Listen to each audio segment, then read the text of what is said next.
Hello and welcome to our webinar today about turning international traffic into paying customers. My name is Casey Wagner. I work as a PPC marketing advisor on our client success team here at Gartner Digital Markets. We also have Google co-hosting with us today, and we have Antonia as well as Giulia joining us. Hello, everyone. Hello. Today, we'd love to share how we can help marketers seek potential new opportunities by targeting international traffic. Feel free to submit questions throughout the webinar. We will address as many as we can before the end of the webinar during our Q&A session. As a quick note, we are recording the webinar, and we'll email the recording as well as the slides to all registrants sometime tomorrow, so you can go back through and view the session later if needed. Every upgraded vendor on Gartner Digital Markets pay-per-click has a dedicated marketing advisor like myself, trained to have a conversation with you about international traffic and geo-bidding. Your marketing advisor is there to give personalized recommendations if you'd like to continue this conversation with them after the webinar. So quickly, would love to walk through our agenda for the meeting. First, we're going to have Google talk about the international opportunity. Then we're going to walk through some current and future B2B software trends. We'll take a closer look at Capterra's international traffic, Capterra's top directories by country, some next steps, as well as best practices for targeting international traffic. We'll have about 45 minutes of discussion, saving the last 10 to 15 minutes for Q&A. As a reminder, if you do jump off, we will be sending the full recording and slides out to all registrants. From here, would love to turn it over to Antonia to start talking about the international opportunity.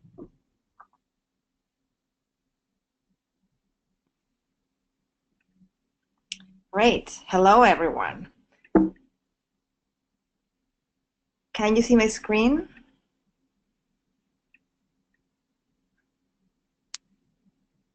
Yes, we can. Fantastic. Well, thank you everyone so much for joining. My name is Antonia and I work at Google as a digital advisor. I specifically work with SaaS companies to help them grow using digital. Today, I wanted to share with you some trends that we're seeing in the SaaS space and specifically talk about the global opportunity. The first data point I'm going to show you, and then now you're seeing in the screen, is all the queries that we have at google.com. So think about this data point as the back end of all the queries that happen at Google. And we know that this is usually a very good mirror of demand trends. And we also refer to this as the biggest focus group available. What we see here is that more than 80% of the queries and all the global searches for software are currently happening outside of the United States. And even more importantly, we see that they're growing faster outside of the US. More than 2x faster, with a growth of 12% year over year, which implies that this mix is even going to be more towards international in the short term. This is a trend that we're seeing for years in the SaaS space now, and we do believe that now international expansion is a must for tech companies to have successful growth rates. So we said 80% comes outside of the US. Where are these queries happening? In this map, you can see which is the distribution by region, and the #1 region where we see demand for software and SaaS happening is in EMEA, where you can see more than 1/3 of global queries happening. This is followed by Asia Pacific, and then only third we see in North America. Other data points that we consider very important when we look at search trends is which is the mix between brand searches and generic ones. And what we're currently seeing in the SaaS industry is that still almost 3 every 4 queries are very generic. So people, that's a lot of discovery before being tied to a brand. You can see that here I'm showing you, you can see the light green bar is the generic searches. It's almost the same in every region, even larger in APAC. And more importantly, these queries are growing faster in every region outside of North America. Everywhere else is growing in double digits with 23% growth in LATAM, 13% growth in EMEA, and 24% growth in APAC. I wanna leave you with three, before we go into details of best practices for international expansion, I do wanna give you some 3 data points about EMEA, given that that's the biggest region and where most of our clients see success. The first one is that in terms of like market sizing, we see that EMEA only, the SaaS company is around $300 billion. And this is still expected to grow 6% in 2018. The second thing I wanted to show you is like which are the main countries. EMEA is a big region, so next which are the main countries that we see? And here you can see the ranking. We have on the top 3 Germany, UK, and France. And also here we divided this by by different software categories. So you can see that this ranking is true for almost every category, and you can also find the specifics for your category. And here we see that outside of Germany, that is a very consolidated and mature market, every other main country of EMEA is growing at double digits. And finally, the third data point that I wanted to share about this region is that actually EMEA consumers seem to be more loyal with the software decisions they make. Here you can see people from different regions, consumers, how often they reconsider their software decisions. And even when more than 75% of all tech B2B researchers reconsider every year, in EMEA this number goes down almost by 10 percentage points, meaning that if you get a customer in this region, you're getting someone more likely to stay for a longer period of time. So this is a very summarized version of the insights we're seeing in the software industry. As I said, international is a big part of all the research and efforts that we and our clients spend time on. And now I'm going to pass it to my colleague Giulia that will share some best practices on how to start the international expansion. Hi, everybody. So as Antonia mentioned, I'm Giulia, and I work with US advertisers when they want to expand internationally. So I work exclusively with tech B2B clients, so mostly software. And I'm just going to show you a couple of, again, data points, but also the approach that we are using for the top Google advertisers when they're thinking about international. So the main thing we're going to cover is a 3-step approach. So English speaking, so countries that are English speaking, where it's easier for advertisers to enter, Canada, Australia, UK, New Zealand, and South Africa. Countries with very high English proficiency, such as India, Hong Kong, but also some countries in Europe. And then the countries with high opportunity, so Southern Europe, Japan, LATAM. So, of course, for all of these 3, the approach has to be different, and we're going to look at it together. So first, let's start with English speaking. So during these years, I've worked again with a lot of different companies from the US, and what I've seen is that definitely this is the first step that they take when they enter into new markets. So the UK is usually the first market, but also a lot are strong in Australia and other English-speaking countries. What I think is really interesting for us is that the amount of demand for these 5 countries is half of the demand of the US. So by just entering into this 5, you're doubling your potential demand. So it's going to be 1.5. So and it's again really easy to enter. The complicated things in this case would be mostly around payment methods, and in case you have a sales team, to make sure that that sales team can also support this region and that time zone. But we have seen a lot of success. These countries also have a very good CPA, so conversions, and especially Australia and UK. Sometimes we see even a better conversion than the US.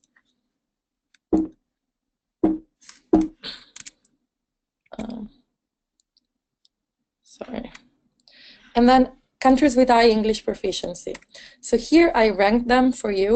This is based on a survey that I was done globally in like around 50 countries around the world.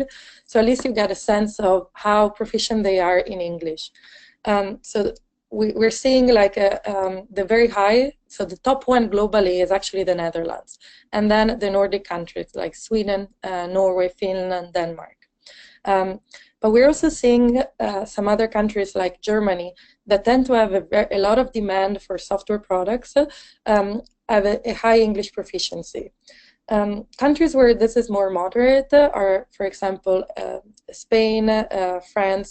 So countries that we've seen in the graph that my colleague Antonia showed before still have a lot of demand, but where a localization might be needed. And then there are countries with high opportunity, so Southern Europe, Japan, LATAM. So for these countries, it's of course a bit harder to enter because they tend to require a localized website and a bit more attention to, for example, the UX experience of the website, the way you also approach the customer, so the language that you use, not just in terms of language, but also in terms of how formal it is versus how informal it is. So one thing that I wanted to mention is that in general, we're seeing a lot of different seasonality for different countries. So this is just like a quick look in like some of the top that we're seeing in terms of demand for softwares. So, and you can see like the demand. So the searches that people are making tend to differ a lot country by country. So one thing that I have seen in the past are companies that enter into the market not at the right time or missing the crucial peak. And what is happening is that then they think that the market is not performing. So just make sure that to take that into account. For example, in EMEA, the seasonality during the summertime is really, really important. We tend to see a lot less demand. So the moment where you decide to enter into a country can really, really change the game. And then this is kind of what I was referring to before. So each market is very different, and also how sensitive they are to a brand, how the tone and the messaging has to be, tend to differ a lot country by country. So we have put together this based on different studies from BCG, Harvard Business Review, so a lot of different sources, but to just give you a quick playbook of how to approach the different markets. So how is a decision-making process, for example? Are we trying to reach the top of the company, or people that are using the software also decision makers? How price sensitive are they? How tech savvy are they? So, and of course, again, each country tend to differ and tend to be, and the approach tend to differ. So, for example, for Japan, the approach that I've seen clients use is completely different than the approach they use for Europe. The website, the UX tend to be very different. While on the other hand, we have some markets like maybe Germany and the UK, where we have seen advertisers using a similar approach to what they use for the US. And these are the three main things that we usually look at. So in order to enter into a new market, the first thing that we're asking ourselves is, what is the demand? What are the trends? Is this a growing market? Is my category growing? And then, of course, barriers to entry. So how strong is the competition in that market? What are like the different insights that I need, for example, in terms of language, payment methods? And then, of course, there are some legal regulation, especially with the new regulation that is coming in Europe in May. So that also need to be taken into consideration. And then the third step that I think is really, really crucial is tracking. So, and this is one thing that I've seen a lot of advertisers failing, was that the tracking was not done properly. So all of our products tend to have a longer life cycle. So it's really, really important to find the right audience and to target them for the entire cycle. So I know it's not easy to find this information, so find information about demand, competition, market insights. So we just launched a new tool this week as of Google that is externally available. And I'm just going to quickly walk you through it. It's called Market Finder. We're going to send you the slides, so you're going to have the link. And I'm just going to, again, walk you through an example for a software client. So the main thing that you need to know is that this information is customized by client. So you will be able to enter specific information about your business, what you sell, and up to 5 categories. So I'm going to go a bit more in detail as I show the tool. And then you can specify which are the markets of interest for you, or if you have absolutely no idea where you want to start, the tool is going to provide some suggestions. So let me quickly demo it. So here I enter into the tool. I told the tool that I have absolutely no idea where I want to enter, and that I sell software. So in this case, I chose 5 different software. So I sell, in general, accounting, financial software, customer service, business and productivity, and process management software. So you can choose up to 5 categories. So the tool automatically gives me suggestions based on the size of my business, where I'm located, in terms of markets. So here you can see the first 4 data points that the tool provides. So how many searches are in my specific category in this market every month. How easy it is to do business. And this comes from a variety of sources. So we have the CIA data, eMarketer, Euromonitor. So there are a lot of different data points from a lot of different sources. And I can also look at if I want more details. So in the country profile, you can see the population, what language are spoken. So we talked about English proficiency. So in this market, is definitely predominant Spanish. What is the currency? How is the corruption?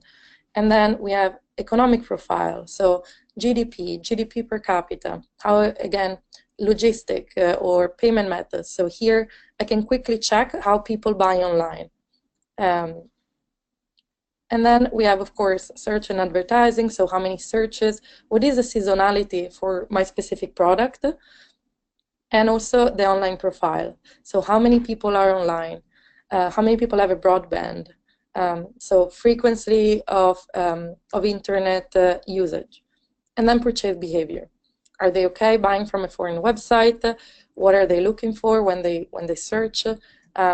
So where do they buy? Smartphone, computer, tablet? The research, where does it happen? So this is a lot of information. What I think is really great about this tool is that it's the first time that you have access to all of this information in one place. So you can literally go and search, and instead of going to 5 different data sources, you can find everything in one place. And you can also, of course, compare. So for example, the tool tells me Mexico and France could be 2 good markets. So let's compare, like France has 82 million searches, Mexico was 123. So, and of course you can decide what are the things that are the most important for you and your business. So what I can do is that I can add a market to my short list. And the tool is going to remember this market and keep it during the entire process. So then I confirm. These are like the first 3 markets. And then the tool gives me ideas around, for example, payments, customer care, logistic, recruitment, and tax and legal. So let's look at payment, for example.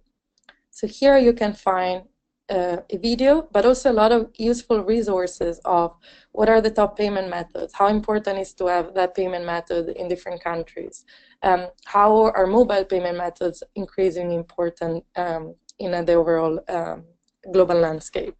So again, a lot of different resources in one place. And then the third part is, of course, what could be your strategy when you do international, and how to measure this. So for example, if we look at analytics and measurement, again, you can find some key resources around how to measure international success, how to understand the usage behavior, how to use the right audiences, and also a couple of case studies that can also, again, guide you. And then there are some tools, services, resources that you can always plug in, and that will direct you to other sites, other Google sites, where you can, for example, enroll to an Analytics Academy or Google Analytics, and that could help you, again, monitor the success of your business. So again, this tool is going to be externally accessible as of this week. So we're going to send you the link. The way you can use it, again, can vary depending on what is the current situation. If you already have, again, a market in mind, or if you don't have any market in mind, it will provide you a suggestion. And as I mentioned, you will have a dashboard here that is going to be customized to you. So this is why it requires a login. But you can easily access the markets that you have selected, and also what the part of the plan your operations are important to you. So I've added in the deck a couple of slides that you can check. So for example, again, the market prioritization, how does it work? What kind of information you can find in the tool. So critical information about the insights and around the operation. So there are 5 main areas: opportunity identification, barriers to entry, operational, advertising, and measurement and scaling. So this tool tries to cover all of them and provide some sort of playbook for you to enter international. The other thing, I'm just going to quickly mention this. In the deck, you will find other tools that we use as of Google and that are externally available. So have a look at them. I think this is definitely the main one that I really want to recommend to use and explore. But there are a lot of other resources and tools that I don't think everybody knows that you have access to that will definitely save you a lot of time. And now I am going to pass it back.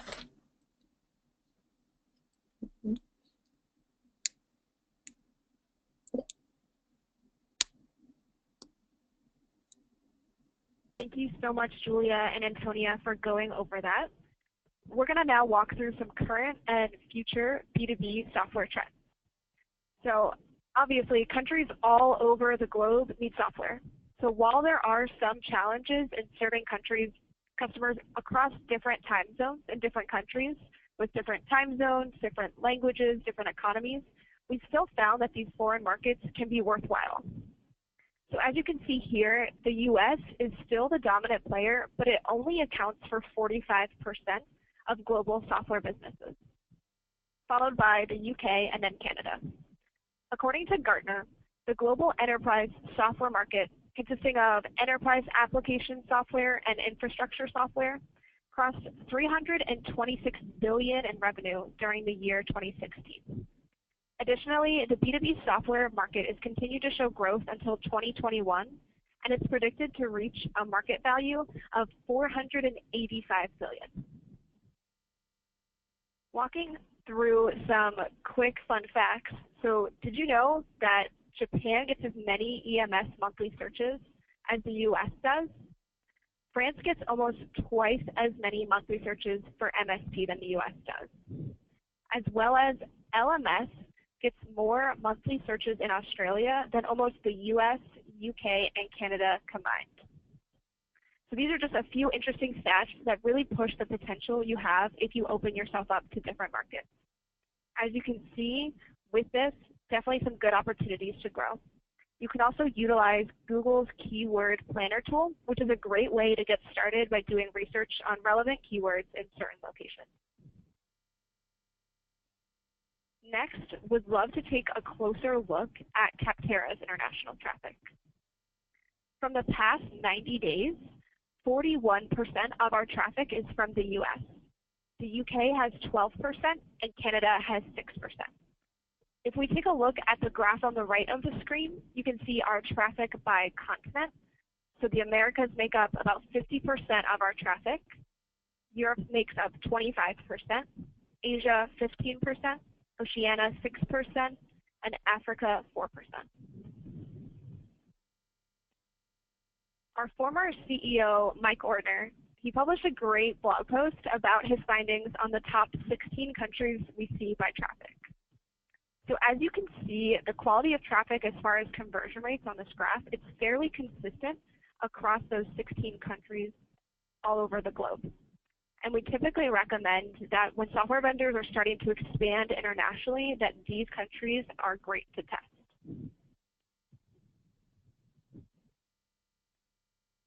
Taking a closer look again still on Capterra's international traffic, as Capterra continues to get more and more users each year, we're seeing international markets grow at a higher rate than the US.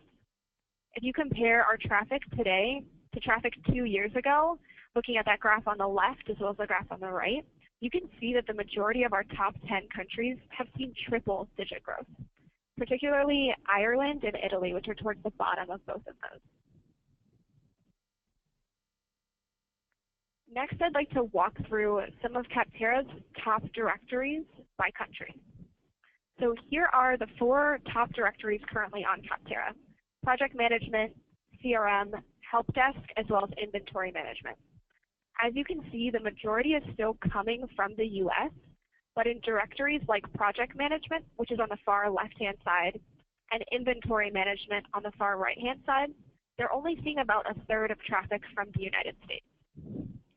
If we take a look at a few other directories, so scheduling, appointment scheduling, LMS, and call center, there still are directories that have more than half coming from the US and Canada, like appointment scheduling, but there's also some that are the complete opposite, like call center on the far right, where there's more opportunity targeting countries in EMEA and APAC. Taking another look at 4 more directories here, this is our training directory, construction management, application development, and time tracking.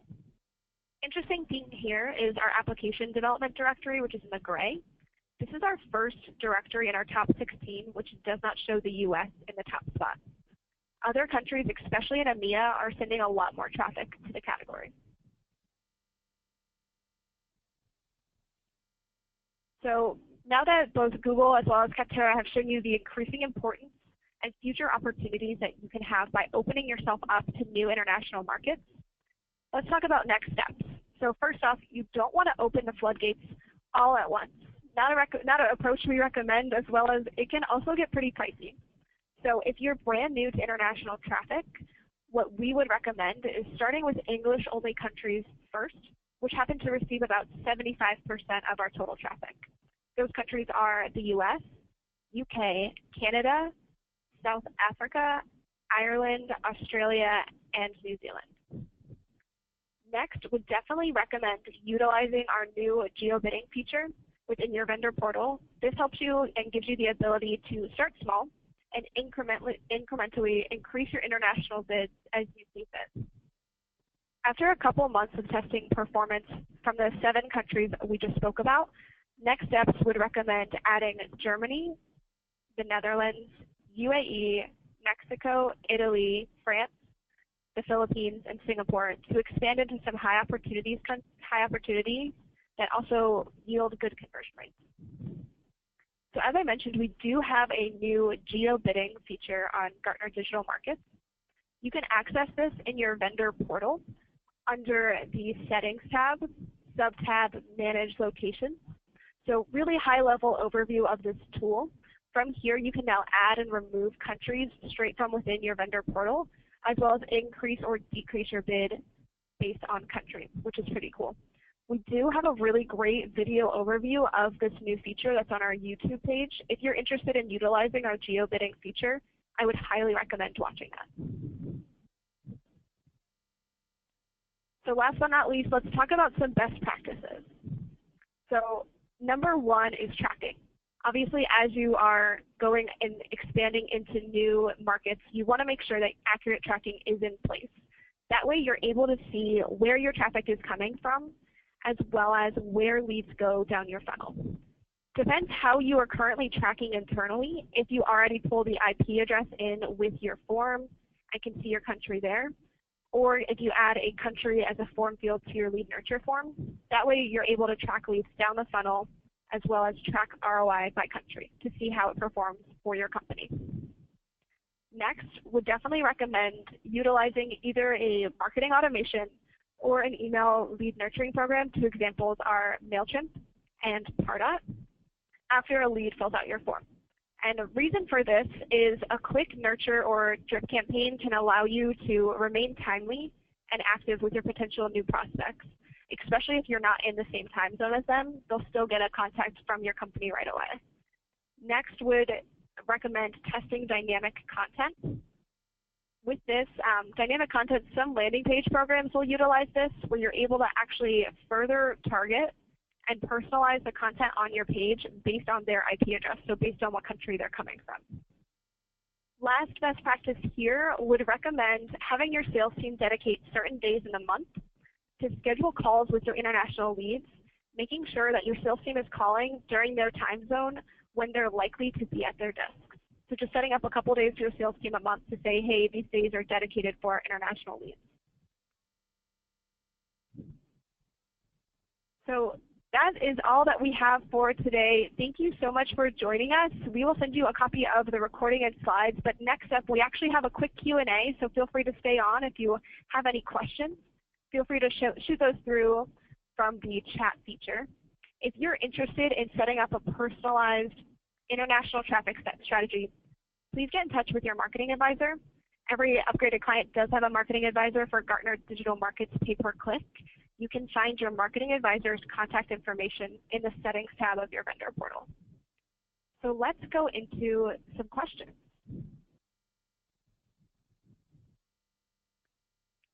So let's see. So first question here is, can you pull country reports or position by country in the vendor portal? Which is a great question. So this is referring to our, with our new Geo-Bidding functionality.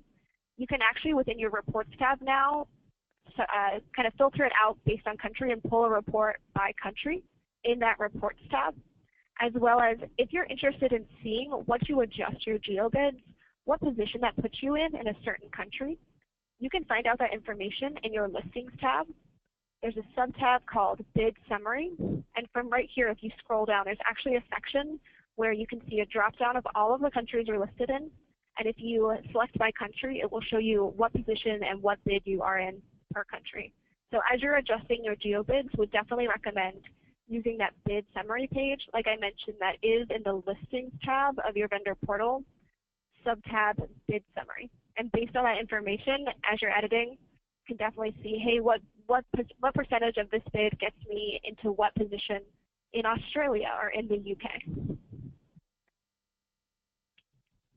Let's go to our next question. So next question is, would the Market Finder, once available, be available under our Google account, or does it require a new setup? So I think this might be a good question for Giulia or Antonia. Do one of you mind taking this? Can you hear me? Yes, I can hear you. Yeah, so the tool is not going to be available under your Google account. You can enter it also without login. If you log in with your Google account, it's just going to remember your saved countries and saved information. But again, you can enter as a guest. It doesn't require any information. Perfect. Thank you so much for answering that, Giulia.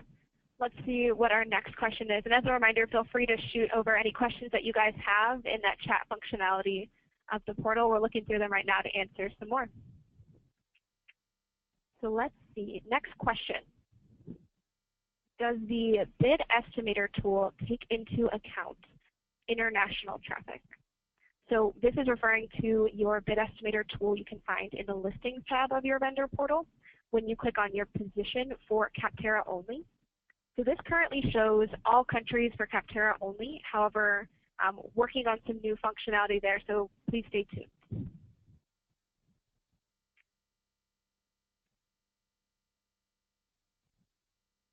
Any other last questions before we end our webinar today?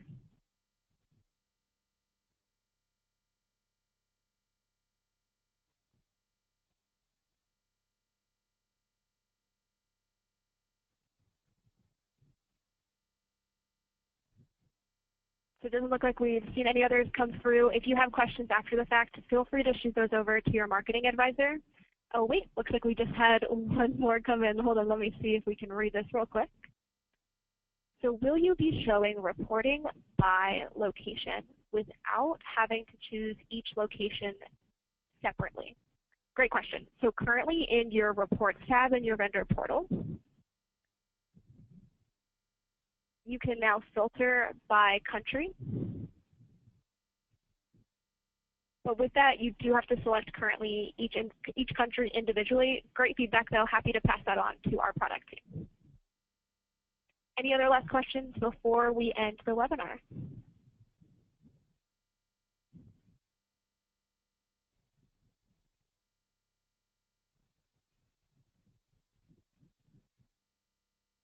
Perfect. So as a final reminder, as you've seen from our webinar today, international traffic is important. Would definitely recommend having a conversation with your marketing advisor about how you can expand to international traffic to get some new opportunities through for your company.